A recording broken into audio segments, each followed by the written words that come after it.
สุขสบายดีเจริญสุขเจริญพรเจริญศีลเจริญธรรมมื้อนี้ก็เช้าวันที่30ตุลา2025เนาะเฮาก็เฮ็ดบุญเฮ็ดโรงทานเฮ็ดเฝอถวายแก่คณะสงฆ์มื้อใหญ่เนาะมื้อนี้ก็เกี่ยมเฝอเนาะแม่ใหญ่วอนเพิ่นก็เป็นแม่ออกเสิร์ฟเนาะเป็นแม่ออกเสิร์ฟเพิ่นก็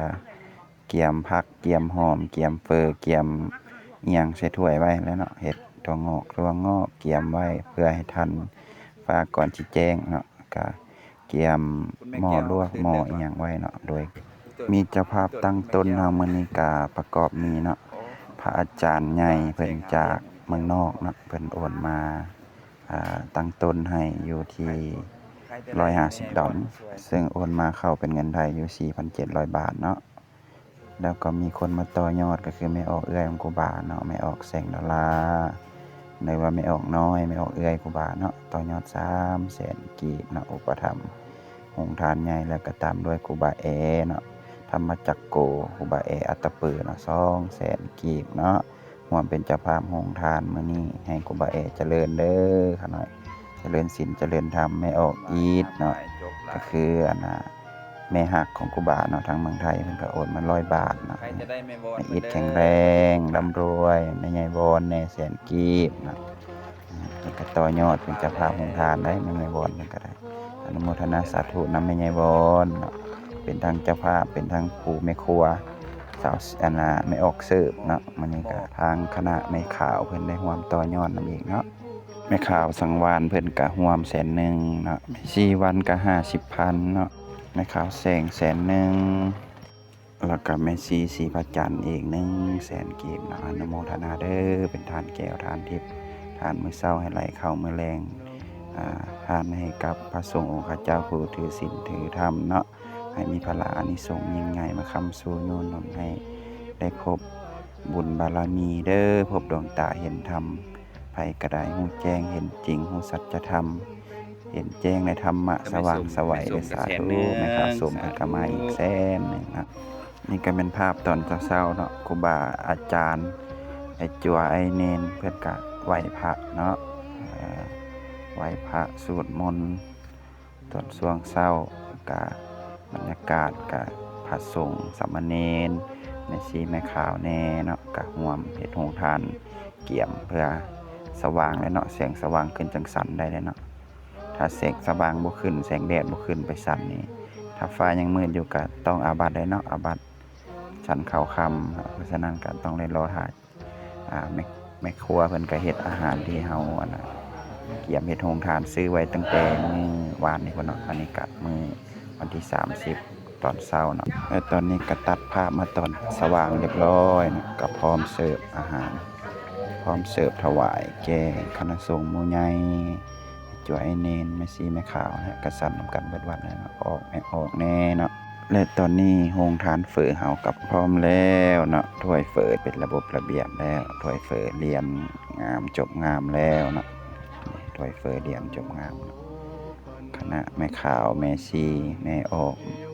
เนาะเพิ่นก็ร่วมกันเฮ็ดจนสำเร็จเนาะเกี่ยมพร้อมเสิร์ฟถวายแก่พ่อแม่ครูบาอาจารย์ต่อยอดคนละ100,000 200,000หลายคนนี่แม่ใหญ่วอนนี่เป็นทั้งเจ้าภาพอันปัจจัยเป็นทั้งเจ้าภาพแห่งโดยสาธุบุญบ่รออีกแล้วร่วมกันเจ้าภาพร่วมเจ้าภาพร่วมเพิ่นแล้วอาจารย์เมืองนอกเป็นตั้งต้นให้มื้ออื่นแม้ว่าจะเป็นเจ้าภาพสาธุเปรียบเด้อได้บ่พอลี่บ้านแม่มาสวัสดีแม่พ่อเอ้ย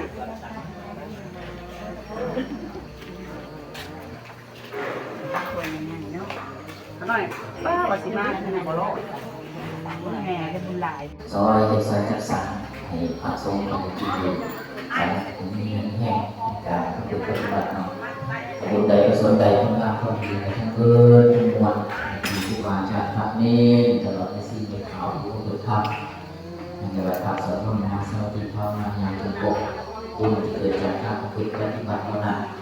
ขอเจ้าภาพเจ้าท่าจงมีส่วนในบุญในสิ่งที่ทำ เมื่อที่ตนเองได้ทำเองทุกทางทุกคนเถิดสัพพะโรคามินิโมโต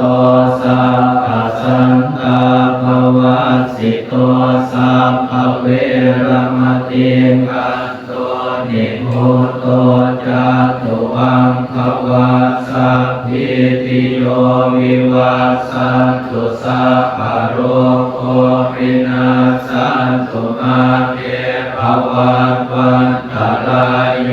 สุขิติกายุโกภวะอภิวาทนาสิริสนิจังพุทธาปัจจายิโนจัตตารโอธรรมาวันทันติอายุวันโนสุขังภาลังภวตุสัพพะมังคลังรักขันตุสัพพะเทวตาสัพพะพุทธานุภาเวนัสสะโสติภาวันตุเตภวตุสัพพะมังคลังรักขันตุสัพพะเทวตาสัพพะธัมมานุภาเวนัสสะโสติภาวันตุเตภวตุสัพพะมังคลังรักขันตุสัพพะเทวตาสัพพะสังฆานุภาเวนัสสะโสติภาวันตุเต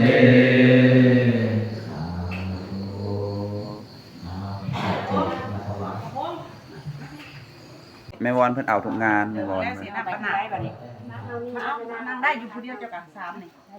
แม่นทั่วไปบัดนี้มิแต่มนต์เพิ่นเข้ามาเลยเนาะได้บ่มิแต่มนต์เพิ่นเข้ามาเลยเนาะพระอาจารย์ สาธุสาธุ มนต์บ่ได้มีน้ำแล้วจักเอาลงขนาด นิมนต์เลยเด้อนิมนต์เลยเด้อขนาด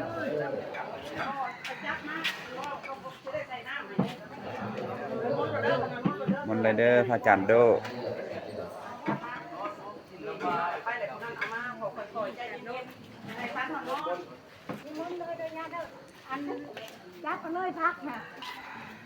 ยักษ์ก็เลยพักค่ะนะใช่แล้วแม่เช้าแล้ว